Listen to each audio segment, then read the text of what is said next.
Bien, eh bien, je vous propose de rester parce que je vous propose de commencer notre réunion avec un peu de retard et nous nous en excusons.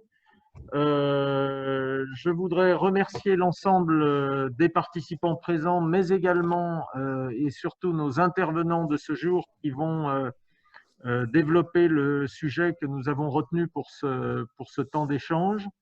Je voudrais simplement en rappeler l'origine en vous disant que au cours de ces deux confinements successifs, nous avons eu un certain nombre de questions qui ont porté sur des sujets divers et variés que vous imaginez tous, hein, liés à la trésorerie, liés à la gestion du personnel et aux questions de chômage partiel. Mais également, même si c'est de manière moins importante, ce qui explique d'ailleurs que nous soyons peut-être pas aussi nombreux que si c'était sur un sujet lié à la trésorerie ou à la gestion du personnel, il y avait notamment un certain nombre de questions récurrentes sur la question de la mobilité des salariés et du fait de la crise, sur toutes les difficultés rencontrées pour se déplacer, au point que, comme il vous a été dit dans l'invitation, il apparaît aujourd'hui plus facile d'organiser la mobilité des marchandises que celle des personnes elles-mêmes. Et donc, nous avons voulu creuser cette question avec le cabinet EY, société d'avocats, et trois spécialistes ont accepté de nous livrer un peu leurs réflexions sur le sujet, avec en particulier un certain nombre de préconisations à destination des entreprises. Il y a à la fois des situations très concrètes à gérer. Je pense en particulier à la question des déplacements professionnels, notamment dans des pays éloignés.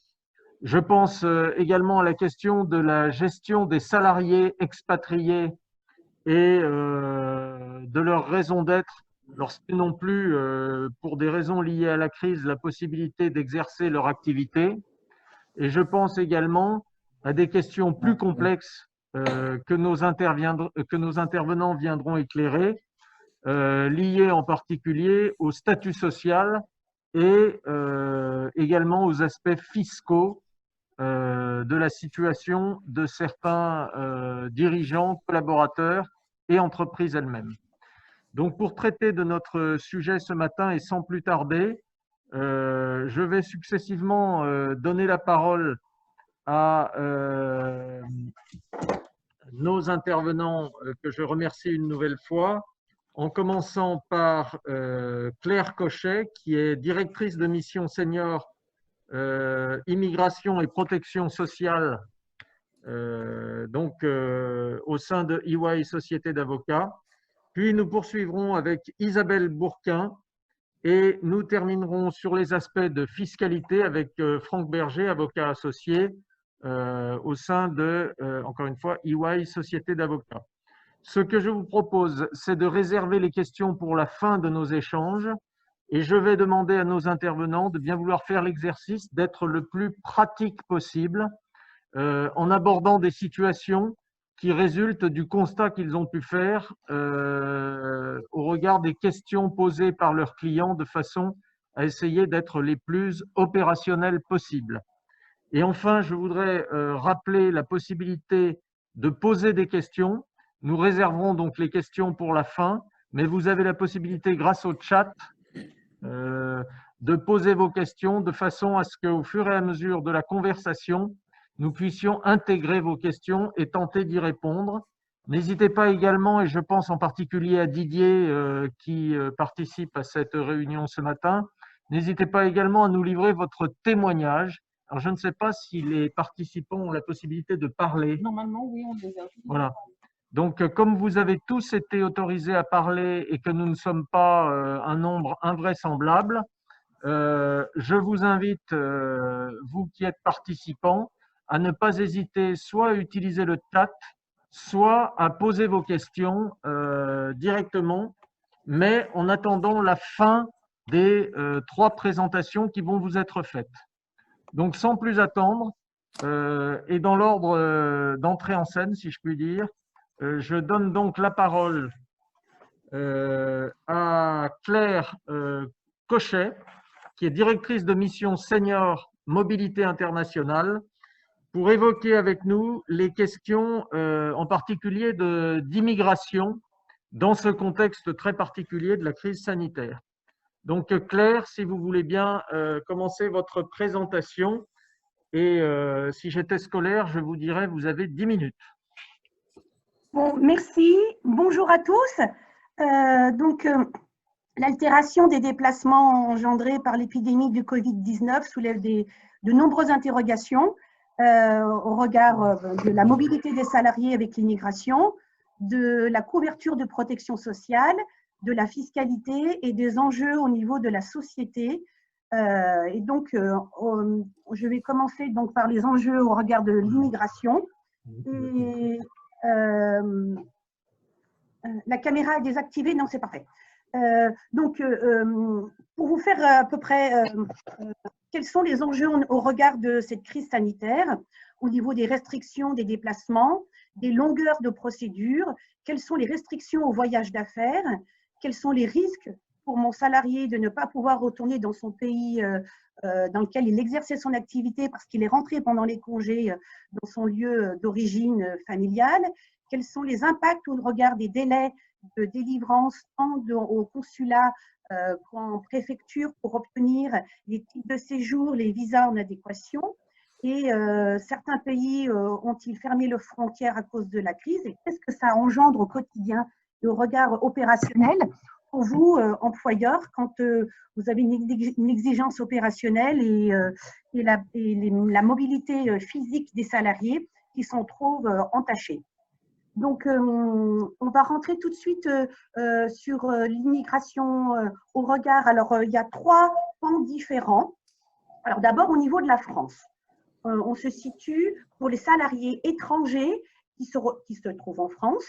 Depuis la loi du 14 novembre 2020, on a la possibilité, parce qu'il y a eu un confinement en avril, et donc les préfectures, concrètement, étaient fermées. Donc, j'avais un salarié avec un titre de séjour qui arrivait à fin de validité. Comment je pouvais renouveler mon titre, mon autorisation de travail et donc corrélativement mon titre de séjour si les autorités étaient fermées. Donc, il y a eu la possibilité depuis le 14 novembre où chaque État peut prendre des mesures pour prolonger la durée des autorisations de travail et titres de séjour. Donc là, on est dans un contexte étranger en France. On va passer maintenant au regard de l'espace européen. Au sein de l'Europe, le Conseil de l'Union européenne recommande d'avoir une approche coordonnée avec une recommandation de l'Union européenne qui date du 30 octobre 2020, qui stipule la chose suivante. Chaque semaine, il y a un classement des États européens en fonction de 3 paramètres sur l'évolution de la pandémie et donc qui donne la possibilité, en fonction d'une catégorie de couleurs attribuée à l'État, c'est-à-dire que concrètement, il y a 4 couleurs, vert, orange, rouge et gris. Et donc, quand on est vert, il n'y a aucune restriction à la liberté d'accès dans ledit pays européen. Par contre, quand on est en situation rouge, ça engendre pour des personnes, à chaque fois on dit pour des personnes âgées de plus de 11 ans, des restrictions et donc sont invitées quand on est plutôt en zone rouge ou gris de différer son voyage pour venir dans ledit État européen, sauf situation un petit peu exceptionnelle où c'est un rapatriement pour un salarié qui était français en Inde, non, pardon, pas en Inde, mais en Italie, où il peut revenir, mais avec des exceptions validées. Donc là, on est France, donc j'ai passé première partie au sein de la France, là de l'espace de l'Union européenne. Et maintenant, je passe aux pays tiers. Donc, pays tiers, ressortissants, non français, non européens. Donc là, bon, on a vu que l'actualité évolue quotidiennement, avec des États qui ont fermé leurs frontières. Donc, à date, il y a le Canada, la Chine qui demandent de différer certains voyages pour des ressortissants français au sein de leur entité. Et donc, concrètement, nous, dans notre équipe, on a été confrontés à deux situations. Un salarié qui, au cours de la première pandémie, devait aller aux États-Unis, voyage différé de 5 mois avec les obligations contractuelles revisitées, impossible d'avoir pour le coup le visa et l'autorisation de travail américain qui a été différé, qui a été déposé, pandémie, et donc qui a été gelé, l'instruction de la demande a été gelée. Et puis après, donc tout ça pour vous dire que le processus déjà devient de plus en plus long et sans possibilité de prévoir quoi que ce soit. On a entendu que le Royaume-Uni, donc ça je ferai un aparté après, parce qu'on ne sait pas trop où vous casiez, s'il est pays tiers ou ancien espace européen et maintenant pays tiers, qui a décidé de fermer ses frontières aux ressortissants étrangers. Donc, en fonction, on peut des pays tiers qui viendraient en France ou des ressortissants français qui se déplaceraient dans des pays tiers, on demande des tests PCR, on demande des mises en quarantaine, et donc le paysage rend très complexe la mobilité des salariés qui sont en situation de mobilité. Donc là, je me permets de parler du Royaume-Uni qui, à partir du 1er janvier 2021, n'est plus un espace européen et est considéré pour la France comme un pays tiers avec l'introduction du Brexit. Donc, concrètement, vous, qu'est-ce que ça engendre? Avant, vous aviez un ressortissant britannique qui venait travailler et prester une activité sur le sol français. Maintenant, à partir de 3 mois de présence de ce ressortissant, à partir du 1er janvier de cette année, après 3 mois de présence, il faut qu'il ait un visa, au même titre qu'un ressortissant chinois ou américain ou brésilien. Si ce ressortissant britannique était sur le sol français avant le 31 décembre 2021, on a la possibilité de faire finalement perdurer les droits, entre guillemets, européens, avec une immatriculation par Internet pour solliciter un accord de retrait. Donc, c'est une procédure où on justifie d'une activité professionnelle, on justifie d'un lieu de domicile en France, d'une résidence pérenne sur le sol français. Et donc, jusqu'au 1er juillet 2021, on fait une procédure par Internet pour demander un rendez-vous à la préfecture dont on dépend en fonction de son domicile. Et on reçoit, alors là, ça va prendre plusieurs mois, une demande de rendez-vous en préfecture pour pouvoir déposer ces dossiers, justifier des originaux, parce qu'en fait, quand on fait la procédure concrètement d'accord de retrait, de demande d'accord de retrait, on donne tous les documents scannés et donc en préfecture, on donne les originaux et avant le 1er octobre, les 10 ressortissants britanniques qui étaient sur le territoire français peuvent avoir un titre de séjour, accord de retrait, qui leur permet de rentrer en France, quitter la France, séjourner en France et travailler. Donc là, je suis désolée, c'est une petite aparté du Brexit, mais concrètement, je pense que ça peut-être répondre à des attentes. Maintenant, nous allons passer à la protection sociale des salariés. Donc, oui, Claire, est-ce que je peux me permettre de vous... Allô? Vous m'entendez? Alors, ça a été haché.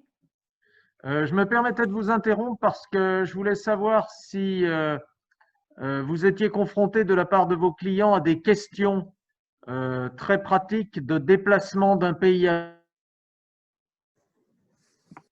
Oui, tout à fait. Alors, Au mois de décembre, c'était surtout Pourquoi ça? J'ai pas fini ma question. Par rapport aux questions qui vous sont posées, est-ce que vous avez identifié des pays où la demande est plus importante qu'ailleurs?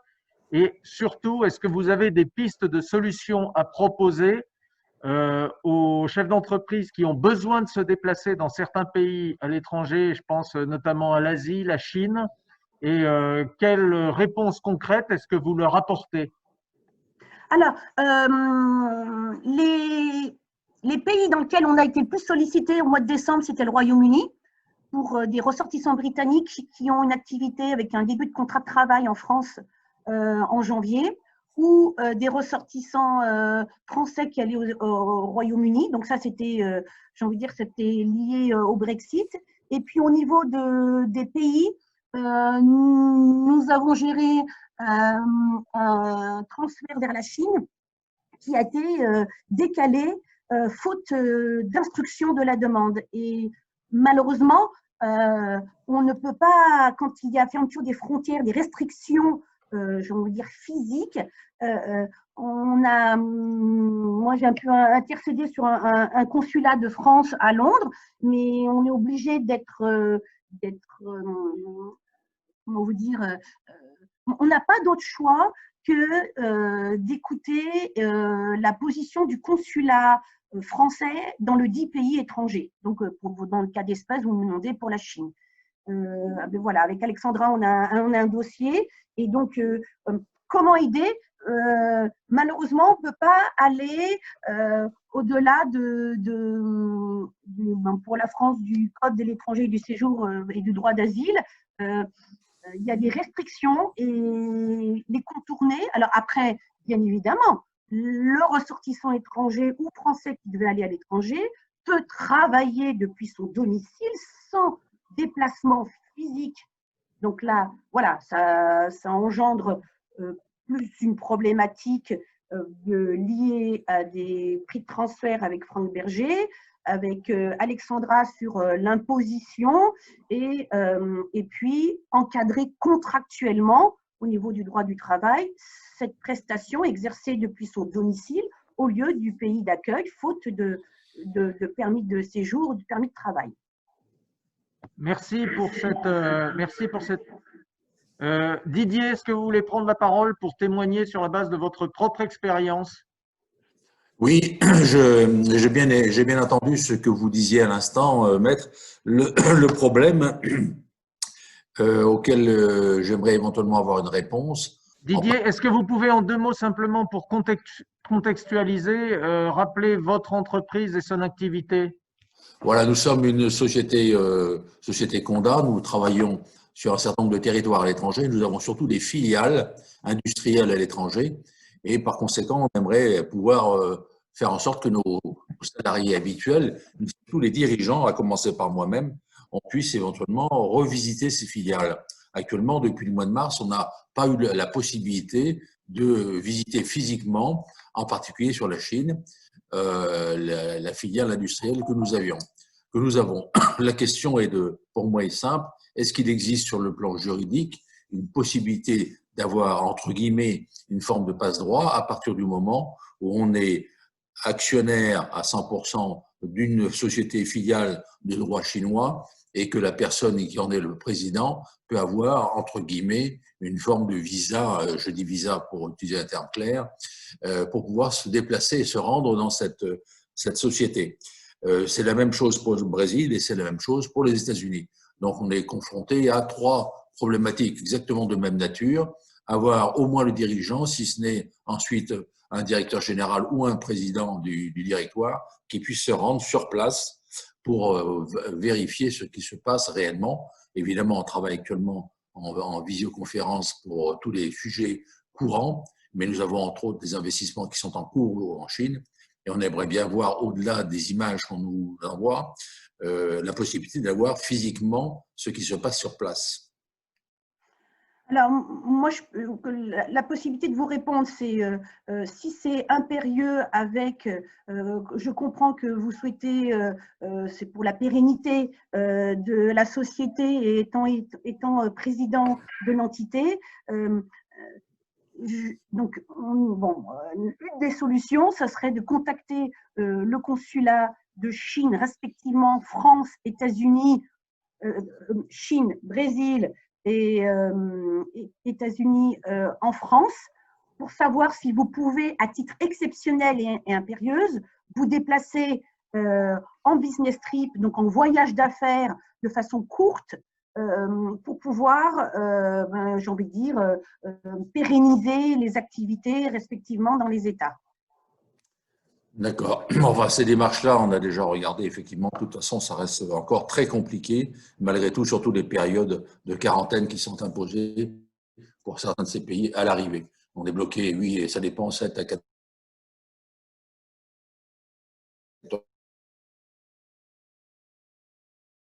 en présence de poursuivre, surtout qu'on a le même phénomène. Il semblerait qu'il y ait… En rentrant en retour en France. Tout à fait. Allô? On a perdu. Il semblerait qu'il y ait des coupures. Est-ce que… C'est vrai. Bon, est-ce que Claire, vous avez entendu ce que vient de dire Didier? Tout à fait. Moi, c'était très audible. Donc, malheureusement, on n'a pas de baguette magique. Voilà. À part de contacter respectivement les consulats en disant, écoutez, est-ce que… Alors, il y aura toujours, comme vous dites, cette quarantaine, ces 7 jours, ce test, tant à l'aller dans les pays tiers qu'au retour quand vous revenez en France, avec ces contingences liées à la crise sanitaire. Mais sur la nécessité de se déplacer, malheureusement, à part… moi, j'ai eu la possibilité, mais là, c'était plutôt du ressort familial avec les États-Unis, où le consulat de France aux États-Unis a donné en décembre un titre de 3 mois un petit peu exceptionnel lié à la pandémie, avec bien sûr respect des conditions sanitaires, où on donne la possibilité pour nos ressortissants français de venir sur le sol français à des fins, je dirais, privées. Bien. Je n'ai pas entendu. Mais vous nous confirmez bien que la quarantaine n'est pas le seul problème, parce que la quarantaine en soi, bon, c'est contraignant, mais si vraiment il y a un enjeu fort, on passe au-delà de la quarantaine, on passe les 5 ou 7 jours qu'il faut en quarantaine pour ensuite se rendre dans le pays. Mais il y a d'autres problèmes au-delà de la quarantaine juridique. Ce sont des frontières invisibles. Donc, effectivement, en fonction de la date du déplacement, il y a des contingences où les frontières sont fermées. Et même pour des rapatriements de ressortissants des pays, par exemple, un Français qui est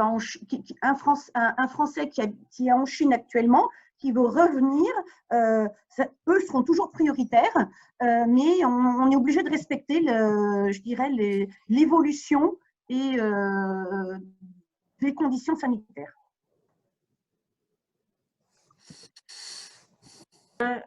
Est-ce qu'il y a parmi les participants d'autres réactions, commentaires ou témoignages de la part de personnes qui souhaiteraient poser une question à Claire à ce stade?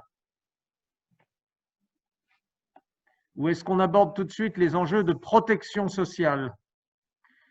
Bon, ne voyant personne se manifester, je vous propose de poursuivre sur effectivement ces enjeux de protection sociale. Alors,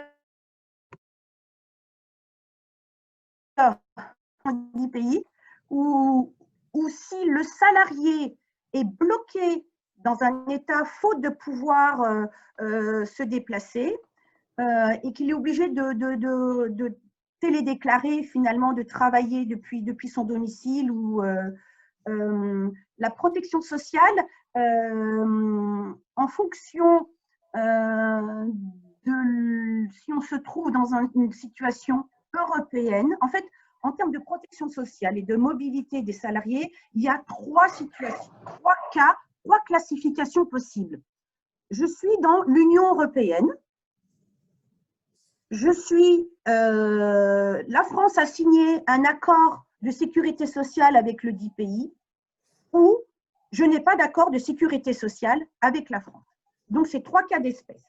Et en fonction de ces catégories, vous, employeurs, ont des obligations ou non de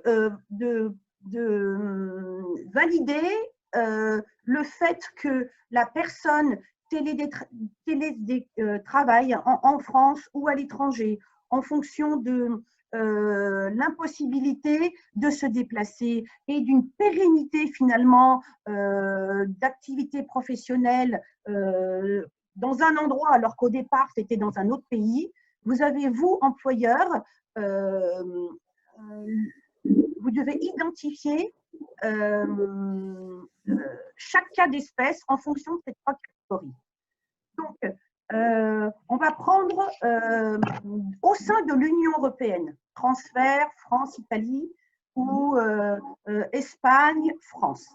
Donc, au sein de l'Union européenne, il y a une neutralité, il y a un statu quo qui fait que lors des périodes de confinement et sans avoir la possibilité de se déplacer comme on l'avait initialement prévu, une activité professionnelle exercée dans un pays B alors que je devais travailler dans un pays A, l'Union européenne a décidé de neutraliser les effets du confinement et du télétravail jusqu'au 30 juin 2021.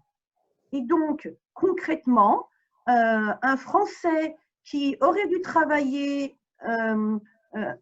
en Italie, ou plutôt un Italien qui aurait dû travailler en France et finalement qui est sous sécurité sociale française, qui ne peut pas rejoindre la France à cause de cette pandémie et qui travaille depuis son domicile en Italie, il est protégé au regard de la protection sociale.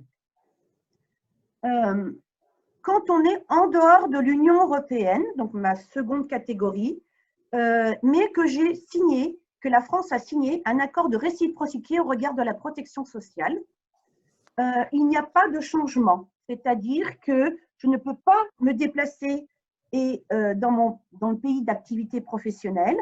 Je reste dans un autre état confiné parce que j'ai ma famille, parce que j'ai un problème au niveau de déplacement. Si la société a bien sollicité un certificat de détachement, il n'y a pas de changement.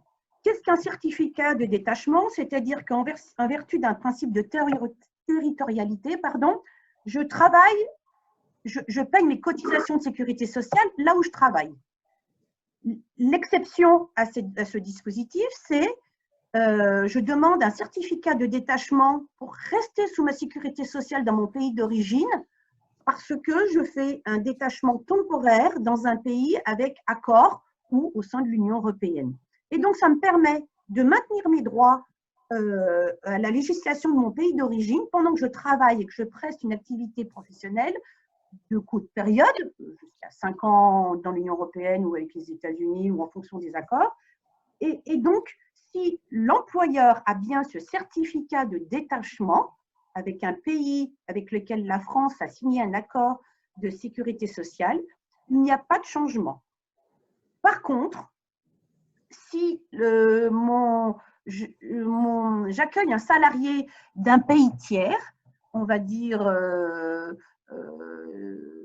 les Émirats arabes unis, et que je n'ai pas d'accord, et que je suis finalement confinée dans un État dans lequel je n'aurais pas dû exercer mon activité professionnelle, je dois payer les cotisations de sécurité sociale dès le premier jour. Je n'ai aucune exonération et je n'ai aucun dispositif législatif pour m'en exonérer, avec les implications que ça engendre, où l'employeur étranger doit, si par exemple j'ai un ressortissant d'un pays où je n'ai pas d'accord de sécurité sociale qui vient en France, je dois immatriculer l'employeur étranger aux URSSAF d'Alsace, et les URSSAF compétentes pour les sociétés étrangères à des fins de payer les cotisations de sécurité sociale en France et protéger mon salarié.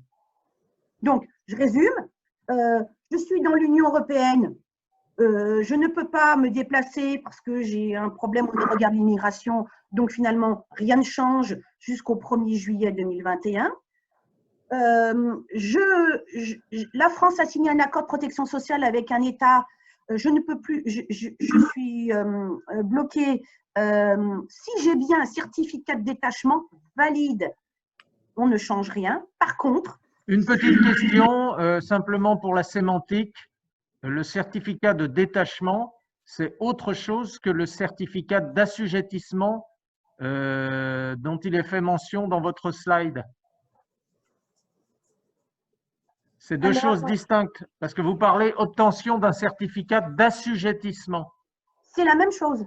Ah, c'est la même chose. Bon, oui. J'ai bien fait de poser la question. Oui, parce qu'en fait, quand on est… parce que là, on est vraiment dans l'esprit de la crise sanitaire sur le Covid-19, mais quand on est sur un recrutement à l'international et ce qu'on appelle de la pluriactivité en Europe, on a le même certificat. Et donc, c'est pour ça que c'est plus dans ce cadre-là un certificat d'assujettissement, parce qu'en fait, il n'y a pas vraiment de détachement.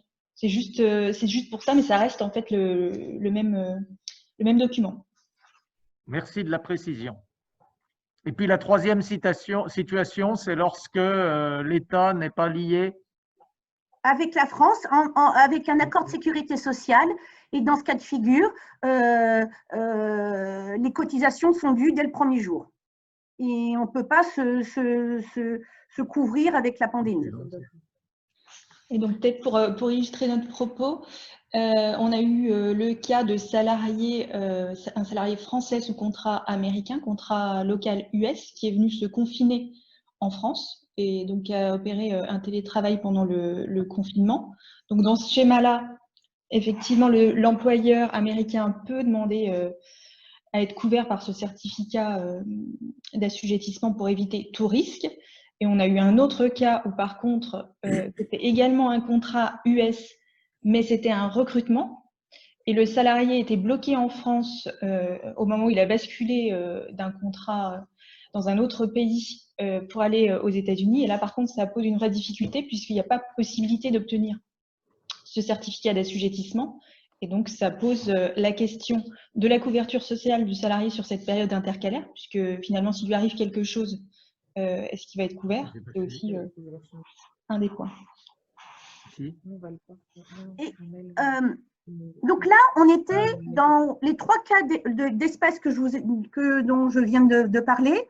C'était dans les obligations d'assujettissement au regard local obligatoire, c'est-à-dire que il y a un principe de territorialité, on paye là on travaille, on peut exonérer avec un certificat d'assujettissement ou un certificat de détachement, ou je suis obligée de payer autrement, je suis obligée de payer là où je travaille.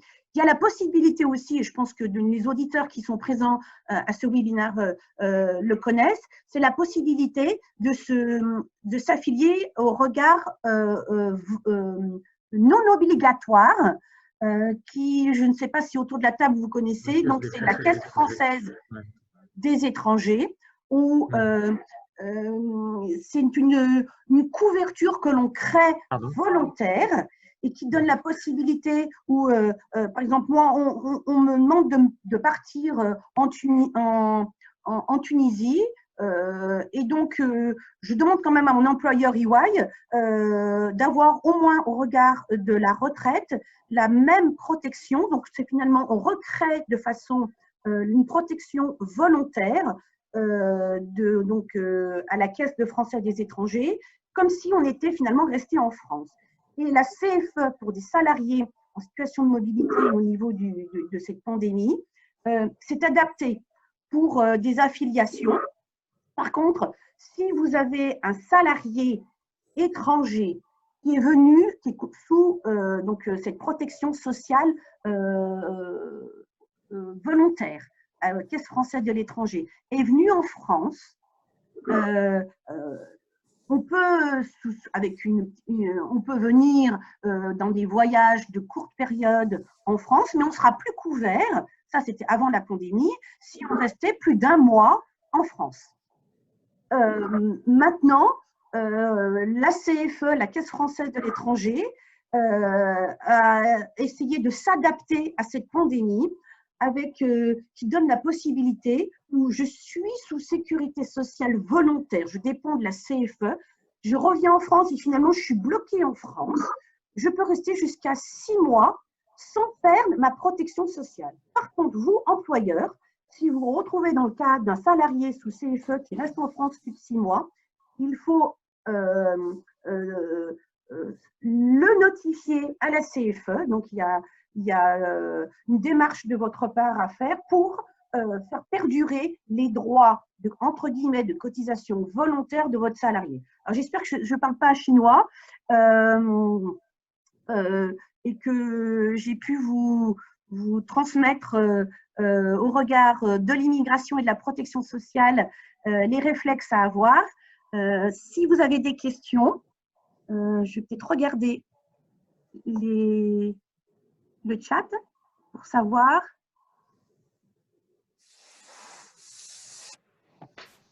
A priori, je ne vois pas de questions sur le chat. Elles viendront peut-être après. Donc, du coup, ce que je vous propose, c'est de dérouler, d'autant que l'heure tourne, et de passer aux enjeux fiscaux liés à la crise sanitaire avec comme premier aspect l'incidence sur la fiscalité personnelle des collaborateurs concernés. Alors, je ne sais pas qui prend la parole. Alexandra Sibel-Bisquin. Merci Bruno. Alexandra, la parole est à vous. Merci. Donc, juste pour souligner qu'effectivement, l'immédiateté de la crise met un intérêt majeur sur les aspects immigration et protection sociale. Mais 1 an après le début de la crise, c'est important également de s'interroger sur l'impact des changements de flux, que ce soit la présence du salarié dans un pays, donc l'aspect confinement et télétravail, ou l'aspect flux de refacturation et l'aspect économique que représente l'activité du salarié. Donc ça, c'est un élément sur lequel Franck interviendra plus largement. Mais c'est vrai que ce sont 2 éléments qui sont moins immédiatement visibles, mais qui ont un impact dans un contexte international. Donc c'est ces éléments-là sur lesquels on voulait vraiment insister. Donc confinement, télétravail, ce sont des éléments qui conduisent à s'interroger sur l'aspect résidence fiscale de mon salarié, qui est en mission à l'international. Et donc la question, c'est également pour vous en tant qu'employeur, savoir quels éléments considérer pour pouvoir déterminer s'il y a un impact en termes de droit d'imposition et de traitement paye de votre salarié qui était en mission à l'étranger. Donc l'autre élément, c'est de savoir comment gérer le télétravail, puisque là, également, on a un aspect lié à la crise qui fait qu'on a utilisé énormément le télétravail, mais on a également un aspect pérennité du télétravail et de l'aspect recrutement à l'international qui fait qu'il faut intégrer également les aspects de résidence fiscale et de lieu d'exercice de l'activité de vos salariés, puisque ça peut avoir un impact sur la fiscalité et les obligations employeurs de prélèvement à la source, mais également sur l'aspect sécurité sociale dans un contexte de pluriactivité. Et enfin, on voulait également aborder l'impact de la crise et donc de la réduction drastique des voyages d'affaires sur les dispositifs fiscaux de droit interne français qui prévoient une large activité à l'international. Donc c'est le dernier point qu'on abordera. Donc juste pour l'aspect fiscal, pour recadrer le débat, je voulais reposer les principes pour vous permettre d'identifier les conséquences de la crise. En fait, habituellement, d'un point de vue fiscalité personnelle, on raisonne par rapport à 2 éléments majeurs. Donc la résidence fiscale de mon salarié. La résidence fiscale, c'est ce qui va déterminer le champ des obligations d'un contribuable dans un pays. Et d'autre part, le droit d'imposition, donc quelle est la source de mon revenu. Donc c'est ces 2 éléments-là qui s'imbriquent et qui vont être complètement impactés par la crise sanitaire et sur lesquels il va falloir avoir une approche coordonnée entre le pays d'origine et le pays d'accueil dans une hypothèse de rapatriement. On est en slide 11. On est en slide 11, tout à fait. Donc l'idée, c'est de se référer en premier lieu au droit interne de chaque pays dans lequel vous avez la mobilité du salarié, donc pays d'origine, pays d'accueil. Si on se base sur le droit français, le socle de la résidence fiscale, c'est l'article 4B du Code général des impôts. Et donc pour la France, ce sont des critères très larges, puisqu'on retient le foyer en France ou le lieu de séjour principal, le fait d'exercer son activité en France ou le centre des intérêts économiques du contribuable. Donc tout ça pour dire que la France va assez rapidement considérer qu'un contribuable est domicilié en France. Il faut avoir la même démarche dans l'autre pays, qui est considéré, et bien souvent à l'international, donc ça dépend de la souveraineté et de l'aspect juridique des États, mais bien souvent c'est la règle des 183 jours. Alors je suis toujours sur le 11, c'est la règle des 183 jours qui est prépondérante, et typiquement c'est le cas avec l'Espagne et le Portugal. Donc ça c'est très important, puisque si vous n'avez pas de conflit de résidence, vous n'avez pas à vous référer à la Convention, et ça veut dire que vous allez devoir utiliser le principe au regard du droit d'imposition. Donc je reviendrai là-dessus. Si vous avez les deux pays qui considèrent que le salarié est résident de chacun des pays, c'est à ce moment-là que vous allez être obligé de vous référer à la convention fiscale, si elle existe, entre les deux États. Et la convention fiscale internationale va vous permettre de régler le conflit de résidence pour déterminer dans quel pays le salarié a des obligations fiscales illimitées. Sur l'aspect droit d'imposition, l'élément fondamental, donc comme pour Claire, c'est le principe de territorialité. Le principe, c'est de dire je suis imposable dans le pays où j'exerce physiquement mon activité. Et c'est pour ça que l'élément télétravail, en soi, constitue un fait générateur d'imposition par nature. Et donc c'est pour ça que c'est excessivement pour l'employeur important de savoir où votre salarié exerce son activité. Donc, je reviendrai là-dessus, mais on a eu des cas où des salariés se sont auto-rapatriés et ont décidé d'exercer leur activité dans leur résidence secondaire basée en France, alors que l'employeur ne le savait même pas. Et donc, c'est important puisque ça peut avoir des conséquences fiscales majeures. Donc, l'exception, je pense que c'est une exception que vous avez à peu près tous en tête, c'est ce qu'on appelle la clause de séjour temporaire. Elle est prévue dans beaucoup de conventions fiscales internationales. Donc là, c'est de la même façon, il faut vraiment étudier le texte des conventions pour voir le champ. L'idée, c'est de dire qu'à partir du moment où mon salarié, il exerce pour une mission de courte durée dans un autre pays son activité, donc pour moins de 183 jours, il reste à titre d'exception fiscalisé dans son pays de résidence dès lors qu'il n'a pas d'employeur économique dans ce pays où il exerce son activité pour moins de 183 jours. Donc ça, c'est un élément clé dans l'analyse pour la crise Covid, puisque si je n'ai pas de résidence fiscale, je vais revenir naturellement au principe et donc je serai imposable là où mon salarié exerce physiquement son activité. Je ne pourrai pas être protégé par cette clause de mission temporaire puisque je n'ai pas de résidence fiscale. Donc c'est vraiment l'embriquement de toutes ces règles qui sont importantes. Si je n'ai pas de convention fiscale, là encore, j'ai un risque de double résidence et de double imposition. Et dans l'hypothèse où j'ai une convention fiscale, mon risque est j'ai moins de risques. Donc le seul risque que j'ai, ce serait une divergence d'interprétation des termes de la convention par rapport à la crise sanitaire. On reviendra là-dessus. Mais finalement, le cas où je suis le plus protégée, c'est l'hypothèse où j'ai une convention fiscale internationale. Donc, quels sont dans le cadre de cette crise sanitaire les éléments juridiques à date dont nous disposons? Finalement, on en a assez peu. D'un point de vue fiscal français, de droit interne, nous disposons de commentaires d'administration fiscale qui se basent sur une jurisprudence du Conseil d'État de 1995 pour indiquer que la crise, finalement, elle est exceptionnelle et donc qu'à ce titre, elle n'est pas censée impacter l'analyse de résidence fiscale au regard de l'article 4B du Code général des impôts. Donc ça, c'est très important puisque ça nous apporte une souplesse dans l'analyse des cas de confinement en France. Et par contre, de la même façon, le risque, c'est les situations de glissement, puisque l'idée derrière tout ça, c'est d'être dans une situation contrainte liée à la fermeture des frontières et au fait que le salarié ne peut pas être exercer son activité dans le pays d'accueil. Et donc, il faut savoir faire la différenciation entre ce qui est contraint et ce qui repose sur une convenance personnelle.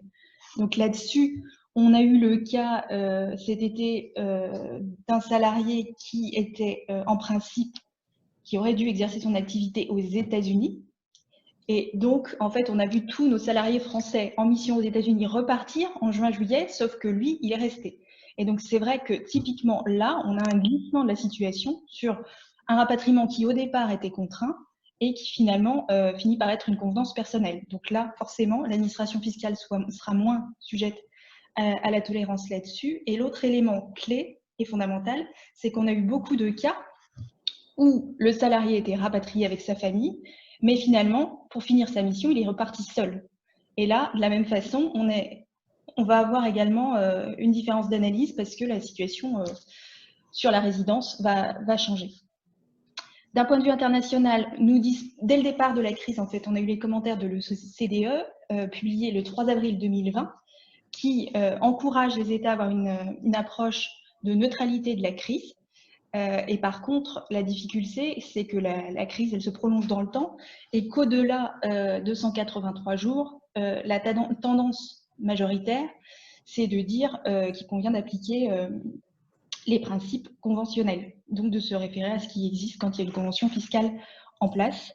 Il y avait également toujours des discussions au sein de l'OCDE qui devraient republier des commentaires sur le sujet, mais le sentiment dominant, c'est qu'il convient de se référer à la Convention pour éviter les cas de double imposition à partir du moment où on a dépassé cette limite de 183 jours de crise. Le risque sur cet aspect international, c'est que les commentaires OCDE, ils n'ont pas valeur de droit positif et en fait, il y a une liberté des États d'interpréter la convention fiscale. Et c'est pour ça que c'est important d'avoir une approche coordonnée entre le pays d'origine et le pays d'accueil. Et quand on a un pays qui a une approche plus souple, c'est mieux d'utiliser ça en variable d'ajustement pour éviter tout risque de double imposition. Donc, ce qu'on a pu constater, c'est qu'on a des pays qui ont une approche très conservatrice, ce qui est le cas pour l'Italie, l'Espagne, le Portugal, par exemple. Donc, dès lors où on passe les 183 jours, ils vont considérer qu'il y a résidence fiscale dans le pays et imposer l'activité du salarié en télétravail. Alors que d'autres pays suivent les commentaires OCDE, ont une approche beaucoup plus souple de neutralité. Donc là, on vous a donné le cas de Singapour et du Royaume-Uni. Donc, dans le cadre des conventions fiscales internationales, on a la possibilité de négocier des accords amiables, et c'est ce que la France a fait avec différents pays frontaliers. Donc, ces accords ont été adoptés pendant la crise et ils ont été prolongés jusqu'au 31 mars 2021. Ces accords donc, ils apportent une certaine sécurité juridique dans les relations entre les États. Le texte est très différent d'un accord à l'autre, donc à chaque fois, il faut bien se référer à ces accords. Donc l'idée, et c'est assez original en termes de fiscalité personnelle, ça permet finalement aux contribuables d'exercer une option pour choisir son pays de fiscalisation. C'est l'idée majoritaire, même si selon un accord versus l'autre, le fonctionnement n'est pas identique. Je vous donne un exemple. Par exemple, pour la Suisse, le principe, pour mon salarié qui exerce son activité à Genève, c'est de rester 100% en fiscalité suisse, même s'il a exercé son activité en France, dans son domicile, en télétravail. Alors que pour l'Allemagne, il conviendra d'opter pour obtenir une imposition théorique qui correspond à celle que le salarié aurait eue, conformément à son pourcentage d'activité habituel entre la France et l'Allemagne. Donc, la philosophie des accords est différente selon les accords, et c'est vrai que nous ne disposons pour la France d'aucun commentaire d'administration fiscale sur ces accords, et je comprends qu'il y a quelques réserves de nos confrères italiens, suisses ou allemands sur le champ, de savoir si cela ne s'applique que sur la population frontalière ou si ça s'applique également sur la population transfrontalière. Donc, qu'est-ce que je veux dire par transfrontalière ? Donc, le frontalier, c'est celui qui passe la frontière tous les jours. Et la population transfrontalière, ce qu'on appelle également commuters, c'est le salarié qui, par exemple, est domicilié à Paris et qui va travailler toute la semaine à Genève et qui revient les week-ends dans son domicile avec sa famille vivre en France. Donc, l'autre interrogation qu'on a sur ces accords Covid, c'est de savoir s'ils ont vocation à s'appliquer aux nouvelles situations. Donc, ça, c'est pas limpide. Et on a beaucoup de salariés qui ont été recrutés au 1er septembre. Donc, est-ce que s'ils commencent leur activité en télétravail, ils sont bien couverts par ces accords? C'est pas évident. Mais au moins, ça a le mérite de donner un cadre juridique un peu plus sécurisé que sur des pays où on n'a pas ce type d'accord, comme les Pays-Bas et le Royaume-Uni. Donc, pour vous donner une illustration des difficultés en pratique qu'on peut avoir, je vous ai repris le cas d'un salarié, donc typiquement le premier qui a été impacté par la crise. Le salarié français qui était en mission à Wuhan, qui est rapatrié dès le début de la crise avec sa famille et qui ne peut repartir, donc rapatrié en France, il exerce son activité en télétravail et il ne peut repartir en Chine qu'à la mi-septembre. Donc l'idée, c'est qu'il a passé plus de 183 jours en France. Que se passe-t-il? Alors, la conclusion, c'est de dire que nous, on va appliquer la tolérance administrative que je vous ai présentée. Donc, on ne va pas considérer que le salarié a établi sa résidence fiscale en France. Et la Chine ne va pas le considérer non plus comme résident en Chine. Donc, il va être en fait non résident des deux pays. Donc, si je reviens sur les principes que je vous ai expliqués, il n'est pas protégé par une convention. Et donc, il va bien être imposable dans chaque pays où il va exercer sur 2020 son activité. Donc, en France, quand il était en télétravail, et en Chine, quand il est en Chine. Donc ça, c'est important puisque en tant qu'employeur, vous avez l'obligation de l'imposer en tant que non-résident avec des retenues à la source sur la base de son calendrier de jours. Autre cas, mon salarié, il repart seul en septembre et sa famille reste en France. Alors là, ça change complètement l'analyse puisque au regard de la résidence fiscale, finalement, je vais considérer que dès le rapatriement en février, la résidence a basculé puisque la famille est rentrée en février et qu'elle ne repart pas. Donc ça, c'est intéressant de voir les différences de lecture en fonction des situations et c'est pour ça que le champ des possibles finalement est immense. Et je voulais juste souligner un autre cas qui est l'hypothèse où le salarié aurait passé moins de 183 jours en France. Donc, il a été rapatrié, mais il arrive à repartir en Chine avant ce délai de 183 jours passé en France. Mais comme il a une activité très en lien avec sa présence en Chine, pendant son rapatriement, finalement, il n'exerce pas son activité de télétravail pour la structure chinoise, mais il exerce bien son activité pour la structure française. Et donc, en conséquence, son employeur a modifié le flux de refacturation et au lieu de continuer de refacturer sa rémunération à l'entité chinoise, eh bien cette rémunération a été prise en charge économiquement intégralement par la France. Et donc, dans ce cas-là, on retombe sur une obligation de retenue à la source en tant que non-résident. Donc, c'est important puisque le flux et finalement l'entité pour laquelle le salarié travaille est un élément qui reste déterminant pour l'aspect fiscalité. Voilà. Donc, c'était pour l'illustration de mon cas chinois. Donc, deuxième cas, c'est l'hypothèse inverse d'un salarié impatrié en France de nationalité américaine. Pendant la crise, il décide de rentrer dans son pays d'origine et d'exercer son activité en télétravail aux États-Unis.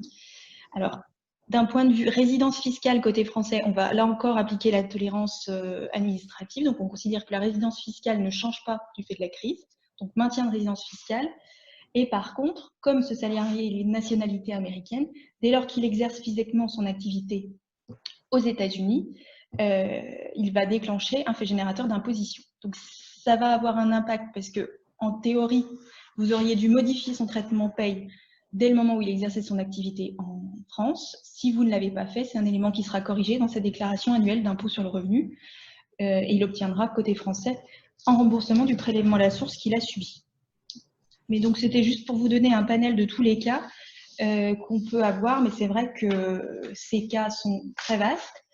Et donc, peut-être juste pour rebondir par rapport au monde d'après et sur l'aspect recrutement international, on a de plus en plus de cas où on est interrogé sur un recrutement à l'international de personnes qui ont vocation à exercer en télétravail une partie de leur activité et qui ne prévoient pas de s'établir en France.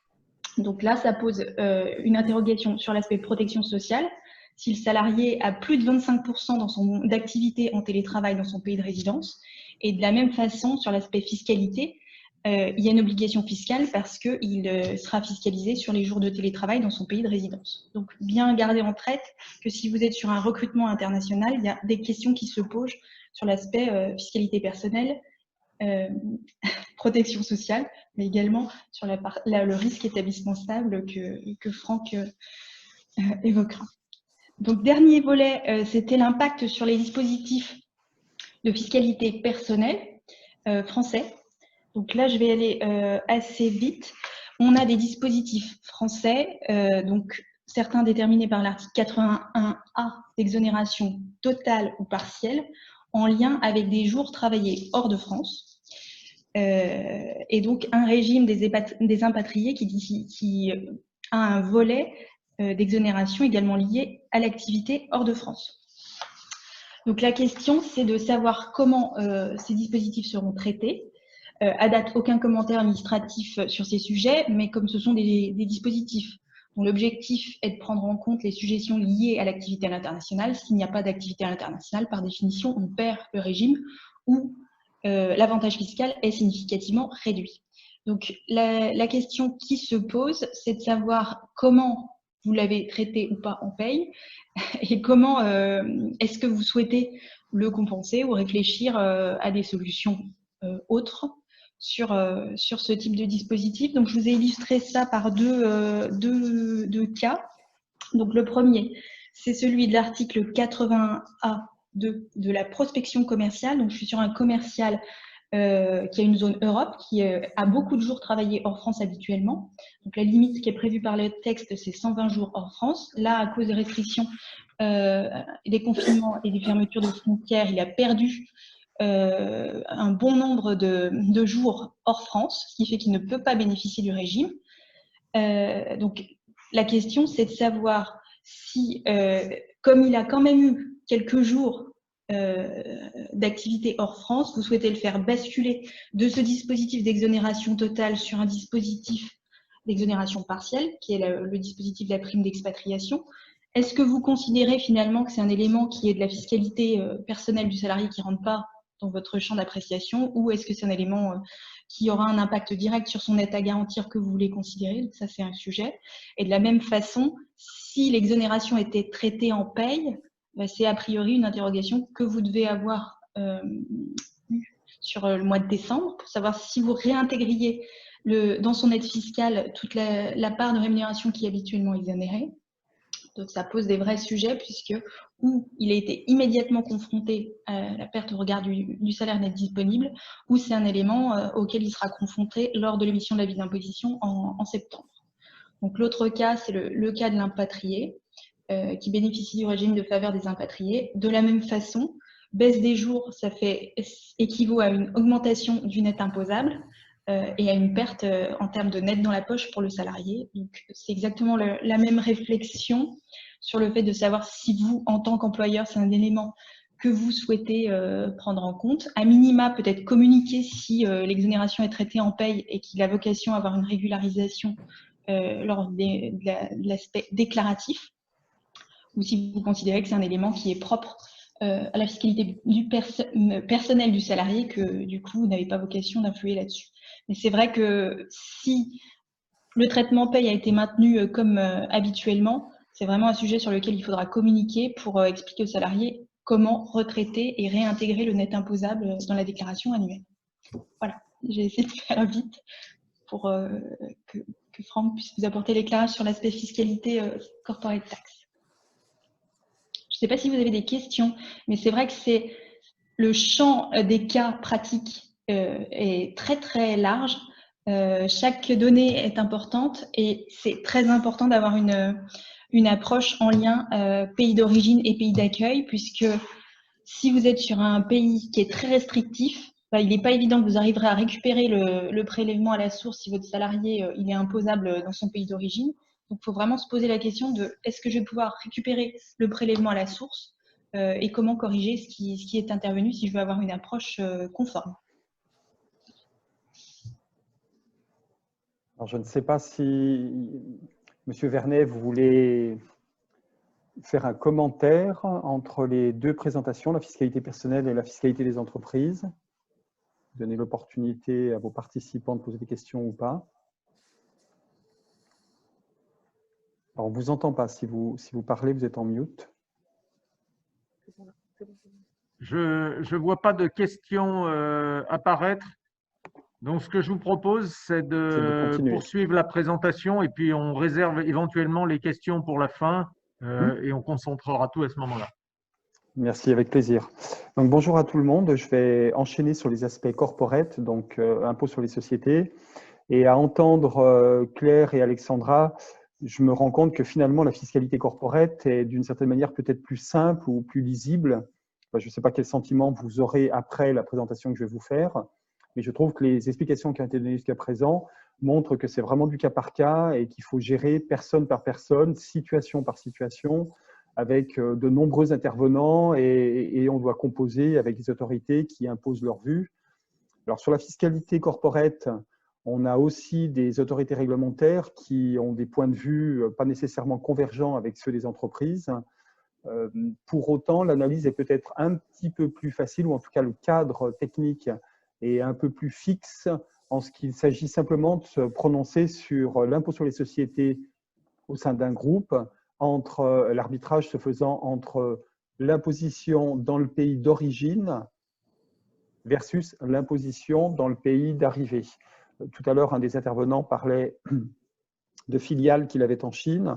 La question se pose de point de savoir si l'impôt doit être payé au niveau du siège qui probablement se trouve en France ou au niveau des autorités chinoises en considération de l'activité qui a été déployée. Et la fiscalité des entreprises, comme je pense pour la fiscalité personnelle, est très nourrie de la substance, du réalisme, de ce qui se passe dans les faits.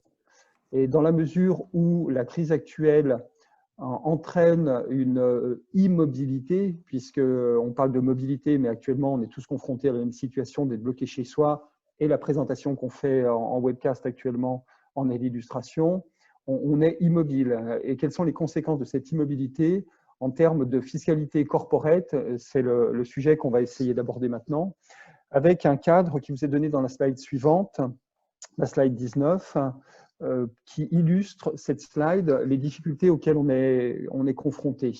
Si on essaye d'exprimer les questions, comme l'ont fait Alexandra et Claire avant, les questions qui se posent sont finalement de nature.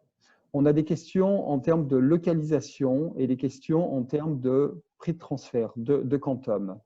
La première typologie de questions qui renvoie à la localisation cet ensemble de questions ont finalement été visées par l'OCDE dans le commentaire en date du 3 avril qu'Alexandra a cité tout à l'heure. Un petit peu dans l'urgence et sous la pression des États et de différents lobbyistes, l'OCDE a publié un rapport préliminaire le 3 avril. Et dans ce rapport, il a listé l'OCDE les difficultés auxquelles les entreprises, les groupes étaient confrontés. Il y avait une dimension impôt, fiscalité personnelle, c'est ce qu'Alexandra a évoqué, mais il y avait également une dimension fiscalité groupe, fiscalité corporate. Et les questions qui ont été soulevées à ce moment-là sont celles que je cite dans la slide. Considérations relatives à la création d'établissements stables. Donc, il y avait une première typologie de questions liées aux établissements stables.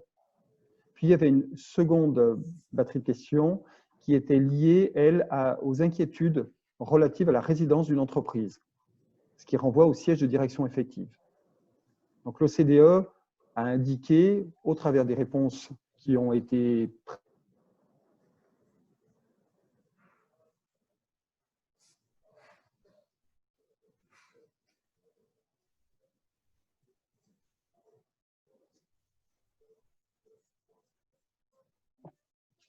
Oui, Franck, Pourquoi ça se fait ? Franck, est-ce que vous nous entendez? Il semblerait que l'image se soit figée.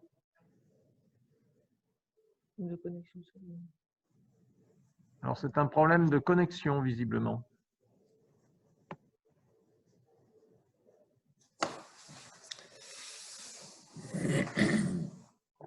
Allô? Ah oui, il a été déconnecté. Je pense qu'il va nous rejoindre.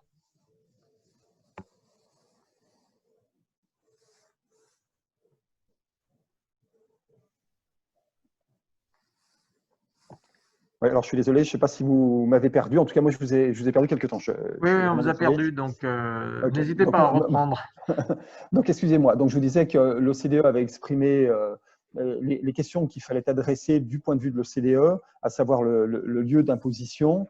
Mais par ailleurs, il y a une autre batterie de questions qui se posent et qui sont liées au prix de transfert. Le prix de transfert renvoie au lieu d'imposition et à la base taxable entre différentes localisations. Dans l'exemple qui a été pris tout à l'heure par votre intervenant qui a des filiales en Chine, la question prix de transfert se pose de savoir quel est le niveau d'imposition qui doit être fiscalisé en Chine versus au niveau du siège. Donc, il y a une problématique prix de transfert qui se superpose aux problématiques qui ont été énoncées par l'OCDE.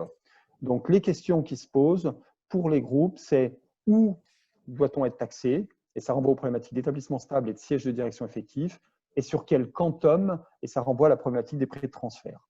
Dans la slide qui suit, donc la slide 20, je vous donne, et dans les premières slides qui suivent, je vous donne un petit peu d'éléments de référence techniques sur la réglementation qui trouve à s'appliquer. Donc, on était en slide 20. Là, vous êtes sur la 21. Donc, le lieu d'imposition, en fait, s'exprime, le lieu d'imposition pour les entreprises s'exprime au travers de deux dimensions. Donc, on parle de redevable. Et la première caractéristique à considérer, c'est tout simplement quand vous avez des filiales, à nouveau, et sans me cristalliser sur l'exemple qui a été pris tout à l'heure de filiales en Chine, mais ça illustre le propos. Quand vous avez une société qui est basée en Chine, c'est-à-dire qui est immatriculée auprès des autorités réglementaires chinoises, avec des statuts locaux, ben le lieu d'imposition se trouve bien évidemment en Chine. Ça, c'est la règle. Et cette règle, elle est doublée par une appréciation du lieu de la présence effective dans un pays. On est fiscalisé également dans un pays lorsqu'on y exerce une activité. Si on devait se référer simplement à l'enregistrement d'une société, les groupes pourraient arbitrer quant à leur lieu d'imposition. Il suffirait de créer une filiale en Chine pour être imposé en Chine et plus en France. Et vice-versa, il suffirait de ne pas avoir de filiale en Chine pour être simplement fiscalisé en France. On voit bien que cette règle qui laisserait l'arbitrage du lieu d'imposition simplement à l'appréciation des groupes et des entreprises, cette règle n'est pas satisfaisante. Et donc, du coup, empreinte de pragmatisme, la fiscalité corporate des entreprises considère qu'on est fiscalisé là où on a une filiale, d'accord, mais on est aussi fiscalisé là où on a une activité. Et dans ce cas de figure, on parle d'établissement stable. Donc, l'établissement stable, c'est le lieu d'exercice habituel d'une activité. Ce qui signifie que si vous êtes un groupe français et que vous avez des salariés qui sont à l'étranger, en fonction de l'activité qui est déployée à l'étranger par ces salariés, vous pourriez devoir payer un impôt à l'étranger, quand bien même vous n'y auriez pas de filiale. Et dans cette hypothèse, on parle d'établissement stable. Donc, l'établissement stable, c'est la reconnaissance fiscale du lieu d'imposition d'un groupe à l'étranger. Bien évidemment, ces éléments d'analyse fluctuent d'un pays à l'autre, puisqu'en matière de fiscalité internationale, qu'il s'agisse de personnes physiques comme d'entreprises, on doit conjuguer avec les règles du siège, on doit conjuguer ces règles avec celles du pays d'établissement de soit la filiale, soit des salariés qui s'y trouvent représentés. Donc, on a, et on va passer sur la slide suivante, donc dans la situation que je viens de décrire, à partir de quand une activité qualifie-t-elle d'établissement stable? Quand on crée une filiale, c'est assez clair. On a une immatriculation, on signe des statuts, on est enregistré. Donc, ces formalités juridiques caractérisent le lieu d'imposition. S'agissant d'un établissement stable, c'est beaucoup plus délicat à appréhender puisqu'on cherche à capturer un certain niveau de présence. Donc, il y a un seuil de matérialité au-delà duquel la présence physique devient un contribuable fiscal. Donc, il y a tout un exercice d'appréciation de la situation qui permettent de mesurer l'existence ou pas de cet établissement stable. Il n'existe pas de règle objective qui renverrait à un nombre de jours, comme c'est le cas dans les situations décrites par Alexandra. C'est beaucoup plus diffus comme appréciation et il y a des faisceaux d'indices. Donc là, je vous donne quelques exemples. Si vous avez une implantation stable avec des bureaux, un entrepôt et que vous avez des salariés qui participent au développement des affaires à l'étranger, vous avez plutôt un établissement stable. Donc ça signifie bien que malgré l'absence de constitution de filiales en local, vous devez payer l'impôt dans le pays de destination, d'activité de cette implantation. Et bien évidemment, si vous payez l'impôt là-bas, dans le lieu d'implantation de l'établissement stable, ça a des conséquences sur le lieu d'implantation de la société qui héberge les salariés, qui, elle, est basée dans un autre pays. Donc, on peut avoir des conflits de double imposition. Lorsqu'on a des représentants qui concluent des opérations, donc des salariés qui, sans avoir un établissement stable, mais qui néanmoins vont négocier des contrats et qui le font avec un certain degré de pérennité, ils y vont souvent, par exemple, plutôt oui, il y a un établissement stable à considérer. Une simple présence digitale, puisque compte tenu de la situation actuelle et de l'évolution des business models, on se retrouve beaucoup à intervenir avec des outils à distance, sans être en présentiel. La simple présence digitale, plutôt non, puisque l'établissement stable, c'est une notion qui est assez ancienne, elle renvoie, cette définition, à une présence matérielle. Et c'est ça qu'il y a lieu de rechercher. Quels sont les signes de présence? Ce sont ces éléments qui classiquement permettent d'apprécier le lieu d'imposition. Alors, donc, une fois qu'on a déterminé le lieu d'imposition, donc j'ai une filiale, j'ai une implantation fiscale, j'ai un établissement stable, j'ai une implantation fiscale, reste après à définir le quantum du niveau d'imposition. C'est bien beau d'avoir identifié un redevable fiscal, mais après, il faut lui attribuer une base taxable. Et cette base taxable, elle renvoie à la règle du principe de pleine concurrence qui consiste à dire que le niveau d'imposition de la filiale en Chine, dans l'exemple qui était pris tout à l'heure, ce niveau d'imposition, il est corrélé à la création de richesse de la filiale par rapport à la chaîne de valeur du groupe. Donc, on doit chercher, et ce sont des analyses particulières qu'il y a lieu de mener, on doit chercher la contribution à la création de richesse, et cette contribution, elle est basée sur la présence matérielle. Et c'est en cela qu'il y a un lien avec les situations Covid. Si vous avez beaucoup d'activités dans un pays, vous payez beaucoup d'impôts. Si dans ce pays, vous n'avez pas beaucoup d'activités, vous ne payez pas beaucoup d'impôts. Donc, il y a une corrélation entre la base taxable et l'activité qui est déployée. Et en tant que la situation actuelle empêche finalement à un groupe de se développer dans un autre pays, cette situation, cette immobilité, finalement, a des conséquences sur la base taxable qui sera fiscalisée dans le pays de destination. Alors, à ces règles très, très générales, s'appliquent d'autres caractéristiques. La première, c'est bien évidemment de renvoyer aux conventions fiscales internationales, puisque en matière de fiscalité internationale, personnes physiques comme pour les entreprises, il n'existe pas de législation internationale à proprement parler. C'est la convergence de réglementations domestiques qui permettent de qualifier les situations, et donc c'est ce qui complique les analyses, puisque chaque État va chercher à attirer à lui une base taxable pour résoudre les difficultés d'une double imposition potentielle. On va renvoyer aux conventions fiscales. Donc, il faut lire les conventions fiscales pour chercher à détricoter l'analyse et à trouver la bonne règle à appliquer. Petit commentaire sur l'analyse TVA. Très souvent, vous avez des établissements en matière TVA, donc vous déployez à l'international, vous envoyez des salariés et l'activité qu'ils déploient qualifie en matière de TVA et donc vous avez un établissement TVA. Gardez bien à l'esprit que l'analyse TVA qui a été menée est complètement différente de l'analyse IS. Elle participe bien évidemment des faisceaux d'indices, mais elle ne se confond pas avec l'analyse IS. Et enfin, ce qu'il faut bien comprendre, c'est que vous n'avez pas vraiment de choix, ou en tout cas l'arbitrage que vous allez exprimer sera revisité par les autorités fiscales. C'est-à-dire que vous fassiez quelque chose ou que vous ne fassiez rien, les autorités fiscales des deux pays, puisque par hypothèse, on est confronté avec un pays d'origine et un pays de destination, les autorités fiscales, elles, vont revisiter la situation dans laquelle vous vous trouvez et potentiellement, ces autorités fiscales peuvent sanctionner un comportement qu'elles jugeraient non respectueux de la réglementation. Et dans la slide précédente, mais on n'a pas besoin de revenir sur le… Ben voilà, vous êtes dessus. Il y a un exemple tout en bas qui est cité, qui est tiré d'une jurisprudence française où le groupe avait une filiale en Belgique.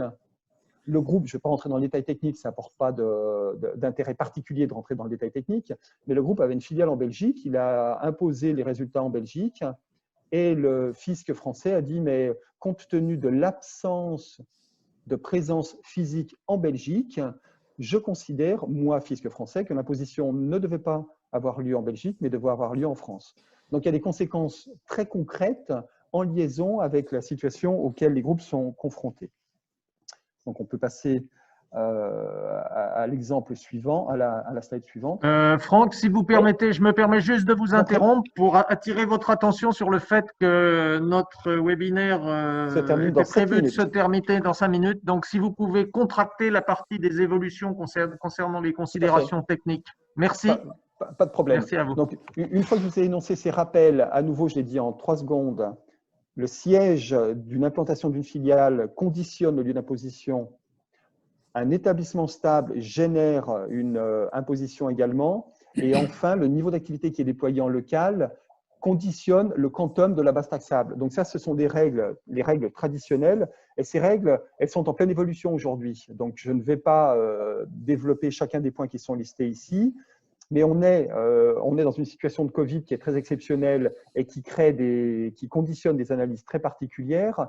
Mais en addition, en plus de cette difficulté, on se retrouve, voilà, on va s'arrêter là, on se retrouve avec un environnement international qui est en complète évolution, en liaison avec le digital et la lutte contre l'évasion fiscale internationale. Donc les règles sont particulièrement complexes à manier dans cette situation. Ce qu'il faut retenir en synthèse, c'est que la présence physique et donc la mobilité des salariés conditionne grandement le lieu d'imposition et le quantum de l'imposition. Et ne rien faire dans ces situations ne vous mettra pas à l'abri d'un redressement fiscal. Vous devez faire quelque chose, vous devez analyser ces situations. Et à la personne qui intervenait tout à l'heure en disant qu'elle ne peut plus aller en Chine en liaison avec les restrictions sanitaires dont on a parlé, eh bien, ça pose un problème. Donc, je comprends que le fait de ne pas pouvoir y aller pose un problème opérationnel sur le terrain des opérations, mais en matière de fiscalité internationale, tout à l'inverse, si vous n'allez pas en Chine, potentiellement, ça peut poser un problème d'imposition. Alors, on va dérouler sur la slide qui suit. Et on va, pour tenir, on va aller en slide 30, si vous voulez bien. Comme ça nous permettra de respecter le timing. En slide 30. Voilà, donc on y est. Donc, le réalisme fiscal cherche le bénéficiaire effectif, et donc c'est l'analyse des faits qui va nous permettre de déterminer, au travers de ce réalisme, si finalement la société dont on revendique l'imposition, puisqu'elle existe juridiquement, est-ce qu'on va passer le cap des analyses qui seront faites lorsque finalement on aura les salariés, les dirigeants de l'entreprise qui n'iront pas sur place. Alors, pour le premier cas de figure, en slide 31, je vous le disais tout à l'heure, le siège social. Vous avez une filiale qui est en Chine. Donc, encore une slide. Alors, excusez-moi, ça doit être la slide… Oui, la numérotation. Excusez-moi, la numérotation a peut-être un petit peu changé. Je suis désolé. Oui, il y a un écart. Je pense que ça doit être la 32 du coup. Alors, c'est la 32. Oui, c'est ça. Voilà, on va rester sur cette slide, excusez-moi. Donc, le premier cas de figure, comme je le disais tout à l'heure en introduction, c'est vous êtes imposé, là, vous avez une filiale. Pour avoir une filiale, il faut qu'il y ait un siège de direction. Le siège de direction, il est incarné dans des dirigeants et dans des réunions. Toutes choses étant égales par ailleurs, vous devez avoir des conseils d'administration en Chine. Quid si vous ne pouvez pas les tenir? Concrètement, si les dirigeants, ceux qui ont le pouvoir d'engager la société, s'ils ne sont pas en Chine, si les réunions qui doivent s'y tenir ne se tiennent pas en Chine, potentiellement, les autorités fiscales françaises, dans l'exemple que j'utilise pour illustrer mon propos, les autorités fiscales françaises pourraient considérer que malgré la présence juridique d'une filiale, en réalité, le siège de direction effective de cette filiale ne se trouve pas en Chine, parce que ce n'est pas le lieu où les dirigeants se trouvent, ce n'est pas le lieu où les boards, les conseils d'administration se tiennent. À partir de là, on n'aura plus d'imposition en Chine, mais potentiellement, on serait imposé en France en considération d'un siège effectif de la société en question qui serait en France compte tenu des éléments factuels. Donc, dans cette situation, il faut être extrêmement vigilant sur la tenue des conseils d'administration, sur le fait que les décisions des dirigeants qui sont censées être prises en Chine, dans l'exemple que je continue de suivre, continuent de s'exercer de cette manière.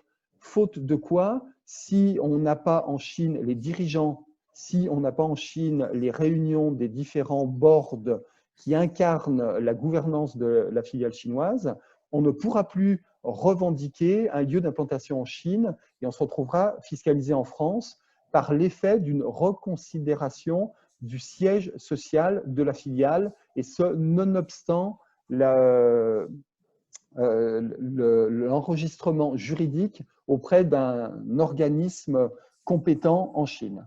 Donc ça, c'est le premier cas de figure. Vous avez une filiale, vous n'y allez pas en considération de la crise, ça peut avoir des conséquences sur le lieu sur la nationalité finalement de la filiale. Ça, c'est le premier cas de figure. Le deuxième cas de figure, donc ça va être la slide suivante, qui renvoie à la problématique d'établissement stable. Donc, il y a eu un décalage effectivement dans les slides. La problématique d'établissement stable, comme je le disais tout à l'heure, c'est le fait de reconnaître qu'à partir du moment où on a une activité qui est développée dans un pays, avec un certain seuil, cette situation-là qualifie au regard de la fiscalité internationale. Si vous avez une activité très forte déployée dans un pays, c'est un établissement stable et ça devient un sujet de fiscalité. Ce qui signifie à l'inverse que si toutes les négociations qui devraient avoir lieu dans le pays d'accueil, finalement, ne se tiennent pas dans ce pays d'accueil et que les dirigeants, pour reprendre à nouveau l'exemple qui a été cité tout à l'heure, ne décident pas de l'investissement à partir de la Chine, effectivement, ne décident pas d'un contrat, ne négocient pas en local, mais que la négociation se fait à partir d'un lieu d'origine d'implantation d'un salarié qui ne se déplace pas, à ce moment-là, on pourrait avoir un risque d'attraction de la base taxable au travers de la qualification d'un établissement stable. Donc, très concrètement, si vous avez du personnel qui a un pouvoir de décision, qui habituellement, ce personnel, il exerce ce pouvoir de décision dans un pays donné, mais qu'en fait, contraint par la crise sanitaire, il ne peut pas se déplacer et que les décisions, elles sont prises, par exemple, à partir de la France, il est possible que le fisc français considère que le niveau de résultat en liaison avec l'activité qui a été conclue à partir de la France et non pas à partir d'un pays de destination, la fiscalité se trouve devoir être française au travers d'un établissement stable. Et enfin, le troisième niveau, pour rester dans le temps qui m'était imparti, le troisième niveau de problématique, c'est renvoi aux problématiques de prix de transfert. On peut avoir, compte tenu de la crise, vos filiales à l'étranger, faute pour les dirigeants ou les salariés du siège, faute pour eux de pouvoir se déplacer, on redonne de l'autonomie aux filiales locales pour qu'elles puissent s'adapter à la situation auxquelles elles sont confrontées. À ce moment-là, le regain d'autonomie qui pourrait être attribué aux filiales locales peut générer une nouvelle analyse de la chaîne de valeur. Si vous avez une chaîne de commandement ou si vous avez un développement de l'autonomie en local, le niveau de résultat que vous attribuiez historiquement à votre implantation locale devrait être reconsidéré à la hausse et donc la base taxable s'en trouvera impactée puisque inéluctablement, si vous laissez plus d'autonomie à une filiale locale et que cette autonomie se traduit par plus d'activités, vous aurez un niveau de fiscalisation en local qui sera revu à la hausse également. Donc, je vous le fais un petit peu au pas de course, il est 10h32, donc j'ai débordé un tout petit peu. Mais à nouveau, 3 environnements qu'il y a lieu de considérer: siège social, établissement stable et quantum au travers des prix de transfert. Et vous ne pouvez pas faire l'économie de ces analyses. Et c'est la raison pour laquelle nous sommes sollicités par les groupes dans leur développement à l'international, des groupes français qui s'exportent, mais aussi à l'inverse des groupes étrangers qui viennent s'implanter en France. Vous ne pouvez pas faire l'économie des analyses puisque les intérêts fiscaux entre le fisc français et le fisc du pays d'origine étant contradictoires, chacun va mener une analyse à l'opposé, à front opposé de celle qui sera menée par l'autre pays. Merci Franck pour cette présentation.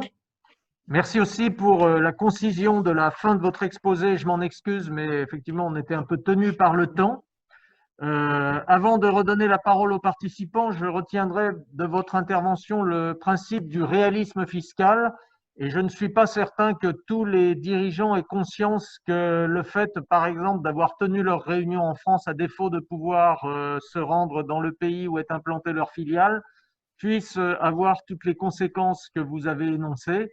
Et donc, je vous remercie d'avoir, par votre intervention, contribué à les sensibiliser aussi bien à l'aspect social qu'à l'aspect fiscal des conséquences, on va dire, du non-déploiement de collaborateurs qui, normalement, auraient été destinés à travailler dans les pays à l'étranger.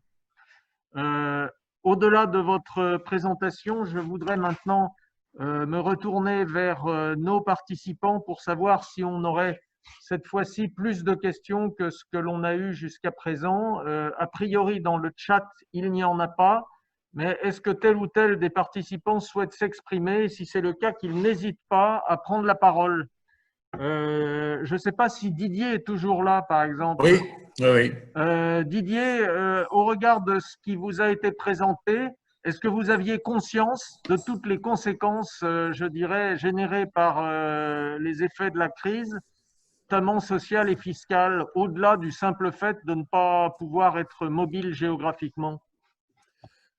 Ma surprise un petit peu, c'est effectivement je n'avais pas analysé la dimension fiscale, le dernier commentaire qui nous a été présenté, parce que cette conception du lieu où se passe l'activité vraie par rapport à celle que nous connaissons plus ou moins aujourd'hui me paraissait pas un problème à traiter fiscalement parlant. Pour nous, en fait, si je reviens évidemment sur notre exemple chinois, en fait, pour nous, actuellement, on considère que la filiale chinoise, qui est une entité juridique et une société équivalente, société anonyme à la version locale, est parfaitement autonome sur le plan de son management. Elle a un directeur général qui est chinois et je ne suis que, entre guillemets, le président. Donc, je suis physiquement en France, je l'ai toujours été, et nous nous déplaçons de temps en temps pour leur rendre visite. Des collaborateurs, bien sûr, leur rendent visite habituellement pour accompagner les problématiques soit techniques, soit commerciales.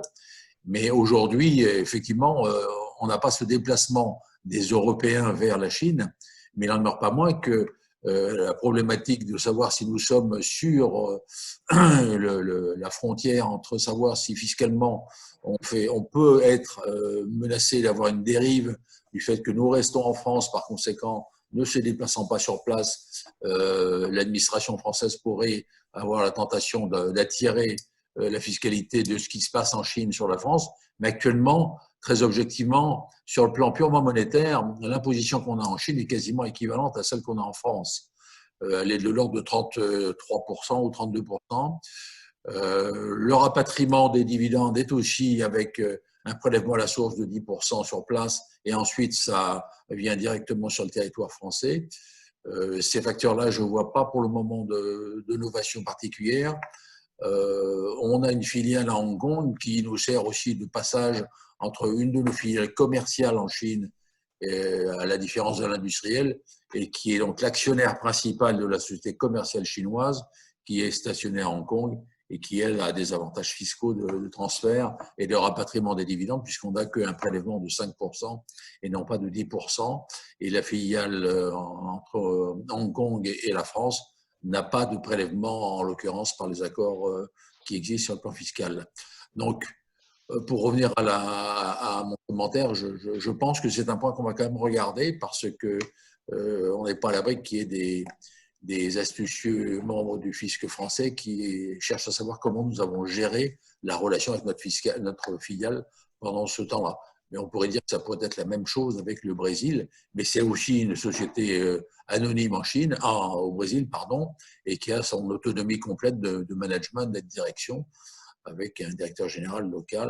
Et le Brésil, les États-Unis, c'est la même chose. On est en parfaite autonomie en matière de direction de ces sociétés. Voilà, je remercie par contre cette précision sur les dimensions fiscales et sociales, parce qu'effectivement, on n'a pas, nous, pour le moment, d'expatriés français installés dans les filiales, ce qui est une anomalie de circonstances. On en avait avant et on en aura peut-être demain, mais on n'en a pas actuellement, donc on n'a pas trop de soucis de ce côté-là. Tous les travailleurs locaux sont des natifs des pays en question, donc on n'a pas ce problème social à traiter vis-à-vis d'eux. Voilà. Merci, comme vous Didier. si je peux me permettre juste de… Ouais. Je vais me permettre juste de réagir. Et pour le reformuler, vous avez 10 000 fois raison dans la manière dont vous avez eu l'un et l'autre d'exprimer la situation. La fiscalité corporate, c'est aussi vrai pour les personnes physiques, mais là je vais parler que du corporate. La fiscalité corporate est empreinte de réalisme. Et il y a un changement, puisque c'est tout l'objet de la présentation et de la crise, quoi. Avant, on se déplaçait, maintenant, on ne se déplace plus. Donc, quelles sont les conséquences? L'aspect juridique, le fait que ça soit une filiale, qu'il y ait des contrats, etc. Si vous me passez l'expression, ce n'est pas important, on s'en fout. Ce n'est pas la contractualisation, c'est vraiment substance. La substance prévaut sur la forme. Ce qu'il vous faut regarder, c'est est-ce que les changements par l'effet de l'impossibilité du déplacement, est-ce que ça a une conséquence fiscale au niveau corporate? C'est là où vous devriez interroger vos conseils et peut-être que vos conseils vous diront « mais non, compte tenu du job qui était fait par les expatriés, ça ne va pas avoir de conséquences et donc très bien ». Mais je préfère que vous anticipiez la problématique plutôt que vous retrouviez avec un contrôle fiscal a posteriori qui vous dirait « mais vous n'avez pas vu tous les changements que ça induit le fait que vous ne soyez pas déplacé ». Donc, il faut regarder. J'aurais une question, Franck, au regard du risque. Est-ce qu'on peut dire que le risque pourrait être du coup celui d'une double imposition? Je n'ai pas voulu rebondir, mais quand vous dites que le taux d'impôt en Chine est comme celui de la France, vous avez raison. Mais ce que vous vouliez dire au travers de cette réflexion, c'est finalement, il n'y a pas d'intérêt pour les autorités fiscales. C'est un petit peu ce que vous suggériez par votre réflexion. En vérité, le fisc français, il s'en moque, lui, de savoir si vous payez de l'impôt en Chine. Donc, le fisc français, il a un intérêt impérieux à tout rapatrier en France. Et à l'inverse, le fisc chinois, il a tout intérêt à dire que l'autonomie de la filiale étant ce qu'elle est, vous devriez payer plus d'impôts en Chine. Donc oui, le problème, c'est la double imposition. Et c'est bien la raison pour laquelle l'OCDE travaille sur ces sujets. Et encore récemment, puisqu'il y a un appel à commentaires qui a été fait par l'OCDE et il fallait répondre hier, et EY a répondu à l'appel à commentaires qui a été lancé par l'OCDE. Donc c'est des sujets de double imposition, effectivement. Bien, merci Franck. Merci Didier. Je pense que c'était très intéressant de donner de la chair aux propos à travers un témoignage d'entrepreneur. Je voudrais savoir si… Oui, Didier. Bruno, je voudrais juste une petite précision pour parler de ces problèmes de coût du personnel du siège qui se trouve éventuellement en position d'être fiscalement d'un côté ou de l'autre de la barrière. Actuellement, lorsque nous approvisionnons pour certains produits les filiales, dont la Chine, de produits soit finis, soit semi-finis, nous avons intégré des frais de siège. C'est-à-dire que la masse que peuvent représenter les salariés de la société française et qui travaillent indirectement pour la société chinoise, nous intégrons un produit qui devient fiscalement positivement chargé en France, si on peut dire pour le fisc, et qui est une masse, qui est une charge qui est prise en compte dans la filiale chinoise, puisque par essence, on a un prix de transfert qui comprend dans nos produits, mais une part des frais de siège et d'accompagnement et d'assistance et d'informatique. C'est extrêmement plus compliqué que ça. Donc, j'entends ce que vous dites et c'est empreint de bon sens. Dans ce que vous avez dit, il n'y a rien qui me fait hurler. Mais j'invite Bruno à voir s'il n'y aurait pas lieu de faire une présentation plus générale sur la problématique des prix de transfert, qui est ce que vous êtes en train d'évoquer, monsieur. Les prix de transfert, c'est quand même, selon l'OCDE, 200 milliards de manque à gagner par an pour les États. 200 milliards par an pour les États. Donc, c'est des sommes qui sont conséquentes. Et cette problématique de prix de transfert s'exprime de la même manière pour tous les groupes, quelle que soit leur taille. Et ce que vous venez de dire là, l'illustre, c'est très bien de prévoir une facturation des frais de siège à la filiale, mais est-ce que c'est suffisant? Est-ce que vous êtes au bon niveau de facturation? C'est toute la question qui vous sera posée par les autorités françaises et chinoises. Il n'y a jamais de réponse. On a simplement eu un contrôle fiscal qui a considéré que c'était suffisant. Donc, on est content de en notre France. évaluation. Donc, il ne faudrait pas que les Chinois, tout à l'inverse, trouvent que c'est trop. Ah ben ça, on verra. Bien, en tout cas, merci pour ces éclairages croisés. Je trouve que nos autres participants brillent par leur mutisme et j'essaye de les débusquer, malheureusement sans beaucoup de succès. Est-ce que l'un ou l'autre des autres participants aurait des réactions ou commentaires à la suite des présentations qui viennent d'être faites? Sinon, eh bien, nous mettrons un terme à notre conversation fort intéressante par ailleurs. Mais je ne voudrais pas qu'il y en ait qui repartent avec des frustrations. Écoutez, comme nous n'avons a priori pas de réactions ou de questions particulières au-delà des présentations qui ont été faites, je vous propose donc d'en rester là.